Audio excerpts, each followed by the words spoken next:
Hello. So, we are back from our trip to Zambia, and I'm back at work. And yeah, so it was a week and a half in Zambia, from the east coast to the west coast to the north. Um, it was an amazing trip. We learned a lot. We spent a lot of time with pastors in different churches and different church plants. And there's so much that I took out of this trip, that I learned from others. I just learned, how people with very little can be so compassionate to others, to strangers. Just really living a Christ-like life, being good to others, being kind to others, and just loving people. Their commitment to God is equal to none that I've ever met. They just really godly people, and live for God and for the Word. Um, Even though many of them don't even have Bibles, they know Scripture, and they live it. They live it to the utmost. So very inspirational people in Zambia. Zambia is definitely a big Christian nation. Um, the people there are kind and good-hearted. Um, Amazing people. So yeah, I'm gonna miss the people that I met, and I've taken valuable information and lessons, life lessons, from the pastors that I've met there. Um, People that I met in Lusaka, pastors I met in Lusaka and Mongu, and in between. Yeah, it's amazing when you have the opportunity, which I'm very grateful to have been invited with on this mission trip, to have an opportunity to meet believers in other countries in their home setting. Was quite amazing, and I learned a lot from them. The love of God is far-reaching. I was reading a while ago, they talk about, how Christianity has spread across the world, and how it has done so much good. And you can see that because it's a religion of love and care.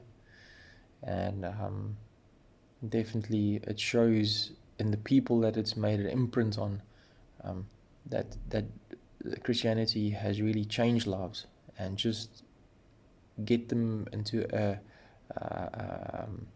to be, you know, to be in a situation where they might have very little, to just be as close to God as what they possibly can. They have very little, and some of these churches are very, very rural, and they have little to nothing, and yet they stay close to God, and they stay committed to Him, and they hold Him in the highest regard as their most valuable possession, and they live it. And it's really inspiring, and really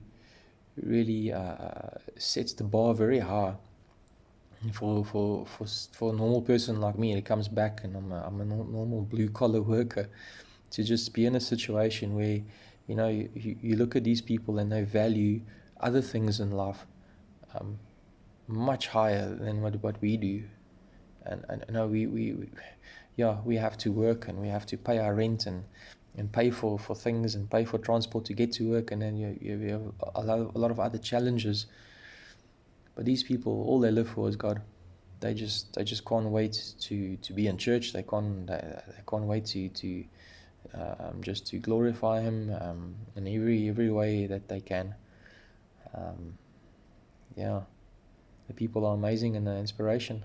We can only, I think I speak for many, definitely for myself, that I can only aim to be as Christ-like as what they are, because they've set the bar very high. I've come to realize that it's hard for a person in a situation like myself to be as close to God as what I'd want to be, because we have a lot of distractions. And that I realize out in these rural areas where there's little to no distraction. You have a life there, you live around the church, and you farm, and you have basic needs. I mean, drinking water out of a well, and literally living off the land around you. There's little to no distractions. There's no technology. It's much easier to live close to God. But yeah, where you live in a city like I do, you have internet and you have cell phones and you have computers and you have jobs that you need to get to. So you live a very busy life where you don't make enough time for God, whether it's by personal choice or just because your life is busy, because you travel an hour to work and an hour home. Becomes very, very hard to be as Christian as you should. And I said it with a smile on my face, because we can only hope to be as Christ-like as possible. And it's very hard. It's very hard. I'm not making excuses here, but I think anyone that is a blue-collar worker, that is in a working situation where you work 6 or sometimes 7 days a week, you sit in a situation where you are really busy, then you still need to get home and do your other chores at home and that. The reality is, where do you find time for God? Well, the honest truth is you have to make time for Him, because we don't want to be in a situation where we get to heaven one day and God says, well, you didn't make time for me. I don't think you're welcome here. Get away from me. I didn't know you. We read a little passage somewhere in scripture. I can't remember where. And it's scary. It's scary that we might be in a place where we shouldn't be. And it's a good thing that we ask these questions and we talk about these things, because we need to know that we need to be more aware of our surroundings and our spirituality and our lack thereof. And like I said now a few times, with the amount of distractions, living a normal life that we consider normal, employed life in a city, your chances of being as Christian as possible is very, very low and very, very hard. So it's hard work. It's hard work to live a Christ-like life. It's hard work to be positive when you have a lot of negativity around you. I mean, we have situations where the petrol prices keeps going up because of the wars and all that, and the fuel costs are high, and with that comes increased cost of living. Businesses are struggling. Things need to be paid, and yet the income is staying stable. But expenses become more expensive, so life becomes more hard, and you become more stressed.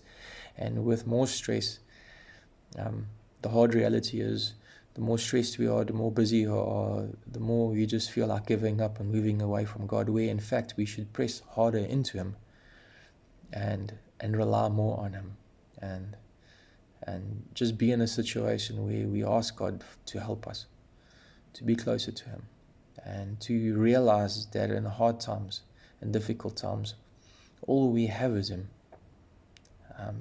and all we can rely on with no doubts is God Himself.